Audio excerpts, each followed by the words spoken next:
Imaginez un peu la situation. On prend la meilleure équipe du monde. On y ajoute le plus grand joueur de l'histoire. Et ben on se rend compte que leur plus grande menace pour la prochaine Coupe du Monde, c'est pas le Brésil ou la France. Non, c'est carrément autre chose, ouais. C'est potentiellement un juge d'instruction assis dans un bureau à Buenos Aires. Bon, essayons de décortiquer tout ça. Ouais, il y a de quoi faire. Pour notre exploration du jour, on a devant nous une véritable montagne de documents.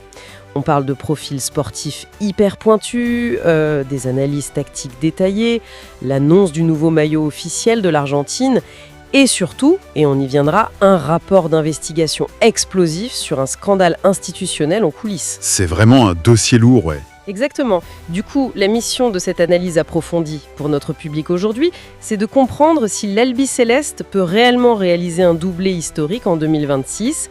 On va évaluer comment tout un système essaie de survivre avec des stars vieillissantes. Ce qui n'est pas une masse à faire. C'est clair.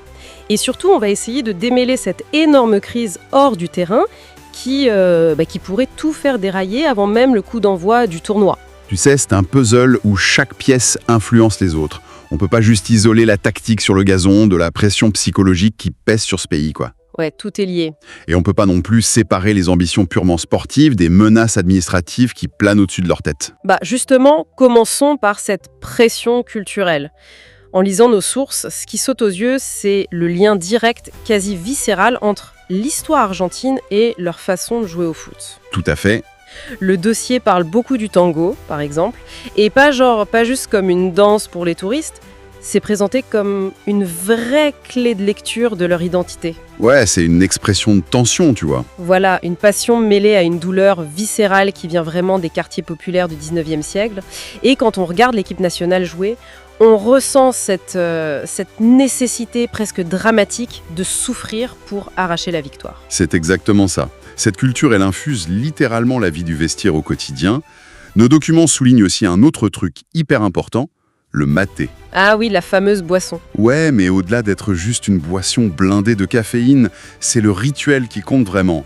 Le fait de se passer la calebasse, de partager la même bombilla, ça forge une cohésion qui est hyper silencieuse, mais très puissante. C'est marrant parce que les sociologues du sport, dans nos sources, comparent d'ailleurs cette pratique à l'ataya en Afrique de l'Ouest. Ah oui, la taïa, très juste. Comme un symbole fondamental de communauté, quoi. Sur un terrain, cette solidarité invisible, ça se traduit par des joueurs qui acceptent de se sacrifier physiquement pour compenser les faiblesses des autres. Et honnêtement, ils vont en avoir un besoin vital de cette solidarité. Parce que l'objectif qu'ils visent en 2026, il est juste colossal. Ouais, gagner 2 Coupes du Monde d'affilée. Voilà. Et historiquement parlant, c'est une anomalie statistique absolue. Il n'y a qu'une seule équipe qui a réussi à faire ça, c'est l'Italie, en 1934 à 1938. Ça remonte à près d'un siècle, donc. Carrément, ça fait 80 ans. Le Brésil de Pelé après 62, l'Espagne ultra dominante de 2010, ou l'Allemagne, la France, toutes ces immenses équipes s'y sont cassées les dents. La fatigue, l'usure mentale, de toujours porter ce statut de favori, ça finit toujours par craquer, quoi. Et c'est là qu'on sent le poids des générations passées, non ? Complètement. En Argentine, le passé, c'est pas juste un souvenir sympa, c'est un moteur impérieux. C'est ce fameux concept de la nuestra, cette exigence nationale de gagner mais avec une identité forte. Une sorte d'arrogance technique complètement assumée. Voilà, exactement. Et la pression pour maintenir ce standard, elle est amplifiée en permanence par un environnement totalement volcanique. Justement, en parlant d'héritage et de passé, regardons le nouveau maillot prévu par Adidas pour novembre 2025. Ah oui, le design est intéressant. Ouais, alors évidemment, il garde les rayures verticales bleu ciel et blanches, classiques, mais les bandes bleues intègrent maintenant un dégradé de couleurs hyper spécifique. C'est pensé comme un hommage visuel direct à leurs 3 titres mondiaux. Donc 1978 avec Mario Kempes, 1986 avec Diego Maradona et 2022 avec Messi. C'est ça. Mais en analysant ce choix de design, on peut se poser une question. Est-ce que le fait de porter littéralement ces anciens trophées et ses propres fantômes sur le dos, c'est vraiment une source d'inspiration ? C'est à double tranchant. Ouais, ou alors est-ce que c'est le signe d'une équipe qui vit un peu trop dans la nostalgie et qui n'arrive pas à regarder vers l'avenir ? C'est une super question. La frontière, elle est extrêmement mince, en fait. Il faut comprendre que le public argentin, qui est animé par l'énergie ultra radicale des barra bravas et par ces chants populaires qui s'arrêtent jamais dans les stades, il accepte pas la notion de transition. Zéro patience, quoi. Zéro. L'exigence de victoire, elle est totale et elle est immédiate. Donc défendre un maillot qui raconte tes propres légendes, ça crée une obligation de résultat qui peut complètement tétaniser les nouveaux joueurs. Tu m'étonnes. Si la machine se grippe sur le terrain, ce maillot, il peut très très vite peser une tonne psychologiquement. D'accord. Alors, penchons-nous sur la manière dont il gère ce poids, mais physiquement cette fois. Parce que si le passé est lourd, les faits récents sur le gazon, ils sont juste implacables. Ah ça, on ne peut pas leur enlever. Lors des qualifications de la zone sud-américaine, la fameuse CONMEBOL, ça a été un vrai rouleau compresseur. Ils ont fini à la première place, 38 points, 12 victoires. Et avec la manière, souvent. Ouais, le match de validation emblématique, c'est quand même une humiliation 4-1 infligée au Brésil et un 6-0 contre la Bolivie. Sans oublier, bien sûr, qu'ils viennent de gagner la Copa América en 2024. C'est monstrueux. Le sélectionneur, Lionel Scaloni, il affiche un taux de victoire qui dépasse les 70%. Alors comment il a fait pour construire cette machine de guerre qu'on appelle la Scaloneta ? Eh bien, Scaloni, il a imposé un pragmatisme vraiment fascinant. Il a un peu rompu avec le romantisme, parfois un peu suicidaire, du football argentin d'avant. D'accord, donc moins de spectacles pour plus d'efficacité. Exactement. Il a mis en place un système caméléon. Sur le papier, il oscille souvent entre un 4-3-3 et un 4-4-2 en losange. Ah, le 4-4 de losange. Ouais. Et l'idée de ce losange, elle est cruciale. Imagine 4 milieux de terrain disposés vraiment en forme de diamant au centre du terrain. D'accord. L'objectif, c'est d'inonder le centre du gazon avec des corps. Ça crée un bouclier super dense qui est capable de dicter le rythme du match et surtout de récupérer le ballon au plus près de la zone adverse. Et d'ailleurs, les analyses tactiques de notre pile de documents, elles mettent vachement en lumière ce qui se passe juste après cette récupération. On lit par exemple qu'il leur faut souvent moins de 3 secondes entre le moment où ils gagnent le ballon et la passe vers Messi. 3 secondes, c'est rien du tout. C'est fou, hein ? Moi, pour imager ça pour quiconque nous écoute, je visualise cette tactique de Scaloni comme un énorme ressort qu'on va comprimer très très lentement. Ah, j'aime bien l'image. Tu vois, l'équipe, elle construit ses actions depuis l'arrière avec des petites passes presque hypnotiques. C'est super patient. Ça agace complètement l'adversaire, ça l'attire hors de son bloc, et bam, dès qu'une ligne est franchie, le ressort se lâche avec une brutalité absolue. C'est très visuel, ouais. La transition est tellement agressive et foudroyante que la défense en face, elle a physiquement pas le temps de se replacer. Mais tu vois, pour que ce mécanisme de ressort fonctionne, ça exige une structure défensive vraiment chirurgicale derrière. Quand ils n'ont pas le ballon, ils se replient dans un bloc médian 4-1-3-2 hyper compact. Ok. Et la capacité à exploser hors de ce bloc, elle repose sur un mélange hyper calculé des générations. D'un côté, ta fondation, elle est assurée par des vieux briscards. Des vétérans comme Nicolas Otamendi en défense, qui aura quand même 38 ans en 2026. Ouais, 38 ans, c'est pas rien. Ou Emiliano Martinez dans les buts, qui aura 33 ans. Et de l'autre côté, tu as des jeunes pépites, des gars extrêmement dynamiques, comme Nico Paz à 21 ans, ou Franco Mastantuono, qui n'a que 18 ans. Et c'est eux qui apportent cette électricité indispensable à la fameuse transition en 3 secondes. D'accord, je comprends le mélange. Mais bon, toute tactique a ses failles, non ? Si je reprends mon idée du ressort, il a besoin d'espace libre devant lui pour pouvoir se détendre. Qu'est-ce qui se passe si l'adversaire refuse de rentrer dans ce jeu, s'il refuse d'avancer et préfère juste rester regroupé en bas avec un bloc hyper bas dans sa propre surface ? Bah tu mets le doigt en plein sur la limite organique du système, celle que les analystes pointent justement du doigt. Le fameux talent d'Achille ? Voilà. Si l'équipe adverse refuse de presser, l'espace dans son dos, il n'existe tout simplement plus. Et ton ressort, il se détend contre un mur de briques. Aïe. Et à ça, il faut ajouter un manque de profondeur de banc assez inquiétant. Le 11 titulaire, il est presque parfait, mais les remplaçants, notamment au poste de latéral gauche, ils peinent cruellement à offrir une vraie alternative créative quand ce plan A s'enlise. Et ce plan A, soyons honnêtes, il repose en fin de compte sur les épaules d'une seule et unique personne. On ne peut pas parler de ce ressort sans parler de l'homme vers qui la balle arrive au bout de ses 3 secondes Jay-Z, le capitaine Lionel Messi. Forcément. Les records qu'il a dans nos dossiers sont ahurissants. 13 buts en Coupe du Monde, ce qui dépasse largement les 10 du mythique Batistuta, et 26 apparitions. Mais le truc, c'est qu'il fait face à un adversaire qu'il ne pourra jamais dribbler, le temps. Le temps est invaincu, comme on dit. C'est ça. Le 24 juin 2026, en plein milieu du tournoi nord-américain, il fêtera ses 39 ans. Et une Coupe du Monde, c'est pas une balade. Ça exige de jouer 7 matchs de très haute intensité en seulement 5 semaines. Et avec la chaleur aux États-Unis en plus. Exactement. Et d'ailleurs, on a ces déclarations récentes à la chaîne américaine NBC dans le dossier. Il dit qu'il veut défendre le titre. Il vient même de prolonger avec l'Inter Miami jusqu'en 2028. Oui, et ces stats là-bas sont incroyables. Genre 39 buts et 19 passes décisives cette saison. Ouais, il excelle. Mais il a posé une condition hyper ferme. Il évaluera sa condition physique au jour le jour. Et il a dit qu'il refuserait de jouer s'il n'est pas à 100%. Voici où cela devient vraiment intéressant. Je sens la question qui fâche. Bah oui. À quel moment une légende vivante devient-elle un handicap ? Même avec des statistiques de fou à Miami, le rythme d'une Coupe du Monde, c'est pas la MLS. C'est d'une violence inouïe. Et sur le terrain, aujourd'hui, il faut l'avouer, Messi, il marche une grande partie du temps. Comment est-ce qu'un collectif peut survivre si tu as un gars qui défend pas pendant 85 minutes ? C'est une vraie critique. Mais en fait, c'est le résultat d'une métamorphose totalement assumée par le coach, Scaloni. Ah bon ? C'est voulu ? Ouais. Aujourd'hui, on n'attend plus du tout de Messi qui parte du milieu de terrain, balle au pied, pour éliminer 5 joueurs. C'est fini ça. Son rôle, il est devenu purement cognitif. Cognitif. Genre, il analyse. Exactement. S'il marche, c'est pour scanner le terrain. Il mémorise le positionnement de la défense adverse, il cherche les failles, il calcule la trajectoire optimale. Il s'est transformé en un véritable chef d'orchestre, quoi. D'accord. Mais ce qui implique inévitablement que les autres joueurs sur le terrain doivent courir pour compenser son immobilisme, non ? Absolument. Et c'est tout le cœur du système. Tout est bâti autour de ça.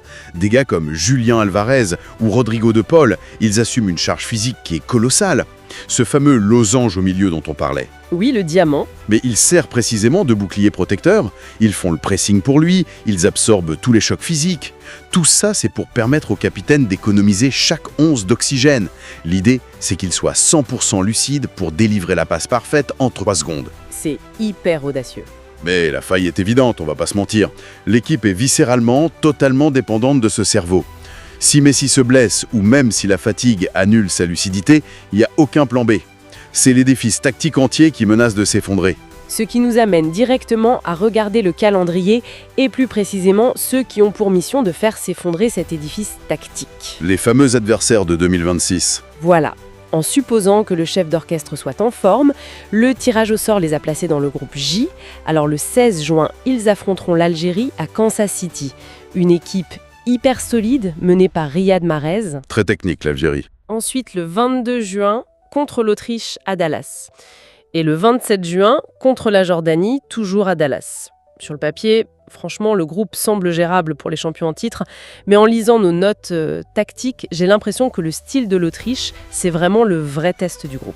C'est même le pire tirage possible tactiquement pour eux. Pourquoi ? Parce que l'Autriche, elle est entraînée par Ralf Rangnick. Et ce type, c'est l'un des plus grands théoriciens du pressing à haute intensité, ce qu'on appelle le Gegenpressing. Ah ouais, le contre-pressing permanent. Voilà, c'est une équipe qui est littéralement programmée, organisée, pour harceler continuellement le porteur du ballon, fermer les espaces en un quart de seconde et imposer un rythme athlétique totalement étouffant. C'est exactement là que ça coince pour moi. Si l'Argentine a un milieu de terrain qui doit déjà courir 2 fois plus pour compenser un joueur de 39 ans qui marche, affronter une équipe comme l'Autriche qui va vouloir t'asphyxier d'entrée de jeu, ça ressemble à un piège mortel. Mon ressort, là, il risque juste de casser sous la pression. C'est tout à fait ça. Et si on relie ça au contexte global dont on parlait tout à l'heure, l'Argentine subit aussi l'usure invisible du champion en titre. C'est-à-dire ? Depuis 4 ans, ce système de Scaloni, les mouvements de protection de Paul, chaque petite passe de transition, tout a été décortiqué, modélisé, étudié par toutes les fédérations de la planète. L'effet de surprise, il est mort et enterré. C'est vrai, tout le monde sait comment il joue maintenant. Et puis, sur le plan psychologique, il faut se dire que chaque adversaire du groupe J va entrer sur le terrain en se disant « j'ai rien à perdre ». Ils vont tous jouer le match de leur vie. Faire tomber leur roi, c'est le rêve de tout le monde. Et devoir résister à cette intensité mentale tous les 3 jours, ça draine une énergie folle. Donc pour résumer ce qu'on vient de dire, on a un système tactique hyper étudié par les adversaires, un capitaine dont le moindre muscle va être surveillé au jour le jour, et une pression nationale monumentale. C'est déjà beaucoup. Et c'est là qu'on arrive à la partie la plus dingue de notre exploration. Toute cette ingénierie sportive, tout ce qu'on vient d'analyser, ça pourrait s'avérer complètement inutile. Ah oui, le fameux dossier hors terrain. Parce que pendant que l'équipe s'entraîne sur le gazon, il y a une véritable bombe institutionnelle qui vient d'exploser dans les bureaux. Et ça pourrait balayer l'équipe avant même qu'ils montent dans l'avion pour les États-Unis. Alors, juste avant de plonger là-dedans, il faut impérativement qu'on pose un cadre très strict pour notre public. Vas-y. Selon les rapports d'investigation, notamment ceux du média Gol.com et les documents de la justice argentine, on parle ici uniquement d'allégations. Ce sont des enquêtes en cours, on ne prend aucun parti, on n'est pas là pour condamner qui que ce soit. Oui, c'est hyper important de le rappeler, on ne fait que relater les faits tels qu'ils sont décrits dans les sources. On reste strictement impartiaux. Voilà. Notre but, c'est juste de comprendre la mécanique de ce séisme judiciaire et d'analyser factuellement comment ça pourrait impacter le tournoi. Bien sûr. Alors, d'après ces fameuses sources, la justice argentine mène en ce moment des perquisitions massives. Et on ne parle pas de petites fouilles, hein. Ils ont perquisitionné le siège même de la Fédération argentine de football, la FA, et plusieurs clubs. Oui, c'est du lourd. Le motif, des suspicions de blanchissement d'argent. Et au centre de ce cyclone, on trouve le président de la fédération, Claudio Chiquitapia. Il est personnellement visé par la justice parce qu'il aurait un patrimoine totalement disproportionné par rapport à ses revenus officiels. Et l'affaire, elle tourne beaucoup autour d'une société financière qui s'appelle Surfinançaz. C'est ça. La justice les accuse de malversations énormes, en lien direct avec les hautes sphères décisionnelles du foot argentin. Et accroche-toi bien, les flux financiers sur lesquels ils enquêtent s'élèvent à près d'1 demi-milliard d'euros. C'est astronomique. Et quand on regarde les détails rocambolesques dans le rapport sur les biens prétendument saisis, c'est hallucinant.